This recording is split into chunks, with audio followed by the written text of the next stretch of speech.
Tripura info news update. চুরাইবাড়িতে 14,000-এর বেশি বোতল এসকাফ উদ্ধার, গ্রেফতার চালক ও সহচালক। বাংলা নববর্ষের প্রথম দিনেই বর্ষট সাফল্য পেল অসম পুলিশের শ্রীভূমি জেলা শাখা। অসম ত্রিপুরা সীমান্তের চুরাইবাড়ি ওয়াচপোস্টে অভিযান চালিয়ে তরমুজ বোঝাই একটি লরি থেকে বিপুল পরিমাণ নেশাজাতীয় কফ সিরাপ উদ্ধার করা হয়েছে। উদ্ধার হওয়া এই নিষিদ্ধ কফ সিরাপের কালোবাজারি মূল্য আনুমানিক 1.5 কোটি টাকা বলে জানিয়েছে পুলিশ। পুলিশ সূত্রে জানা গেছে, মঙ্গলবার ভোরে চুরাইবাড়ি চেকপোস্টে 8 নম্বর আসাম আগরতলা জাতীয় সড়কে নিয়মিত নাকা তল্লাশি চলাকালীন S26-1-1102 নম্বরের একটি 6 চাকার লরি সন্দেহজনকভাবে সেখানে পৌঁছায়। আগে থেকেই গোপন সূত্রে খবর থাকায় পুলিশ লরিটিকে থামিয়ে তল্লাশি চালায়। তল্লাশির সময় সামনে আসে চাঞ্চল্যকর তথ্য। লরিতে উপরে তরমুজ বোঝাই থাকলেও তার নিচে অত্যন্ত কৌশলে লুকিয়ে রাখা ছিল 95টি কার্টুন ভর্তি নিষিদ্ধ কফ সিরাপ এসকাফ। প্রতিটি কার্টুনে 150টি করে বোতল থাকায় মোট উদ্ধার হয়েছে 14,000 বোতল নেশাজাতীয় কফ সিরাপ।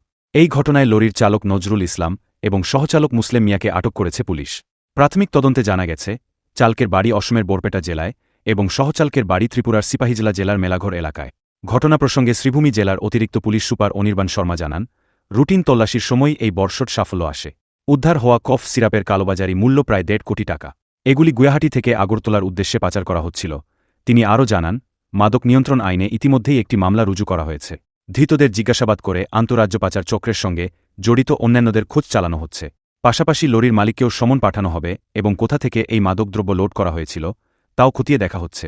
পুলিশ সূত্রে আরও জানা গেছে, ধৃতদের আগামী বৃহস্পতিবার শ্রীভূমি জেলা আদালতে পেশ করা হবে। অসম পুলিশের এই সফল অভিযানে আবারও প্রমাণ মিলল যে সীমান্তবর্তী এলাকায় মাদক পাচার রুখতে তারা কতটা সক্রিয়।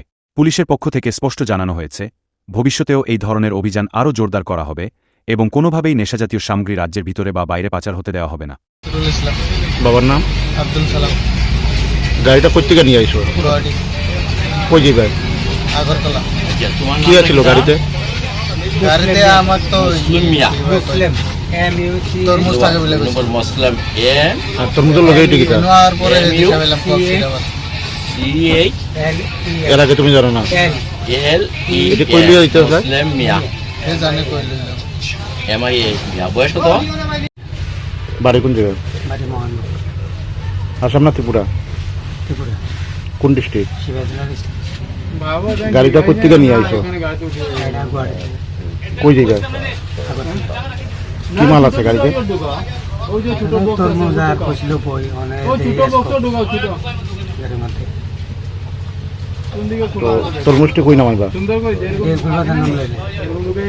আর এসকপটি? এটা কইছিল বই কই আমার রেস্টুরেন্ট দোকানের নাম বলেছিল। তো এরকম কতদিন ধরে নিতে আসো? আমি তো স্যার আমি এদিকে আইলে আমি তো আইলে গাড়িলে আইলে আমার গেটও এন্ট্রি থাকবো, দেখেন আমি তাছাই আমি এটা আমি টিপার চালাইতাম জেসিবির লোকে। আমার শুধু কইছিল সেকেন্ড হ্যান্ড গাড়ি কিনছে, এই গাড়িটা কে কইছে নামটা কোন? আরে এবার নামটা তো মনে করতে হবে। কি নাম মনে? নববর্ষ আজকে বছরের প্রথমটা দিনেই করিমগঞ্জ আরক্ষীর বিশেষ সাফল্য। আজকে সকাল 6:30 নাগাদ আমাদের কাছে খবর ছিল এরকম নিষিদ্ধ দ্রব্য নিয়ে গাড়ি একটি আসবে। সেই মর্মে আমরা পুঙ্খানুপুঙ্খভাবে তল্লাশি চালাচ্ছিলাম, নাকা চেকিং চালাচ্ছিলাম। তাতে আজকে সকাল 6:30 নাগাদ এই চুরাইবাড়ি ওয়াচ পোস্ট যেটা আছে সেখানে আমরা একটি ট্রাক আমরা আটকেছিলাম।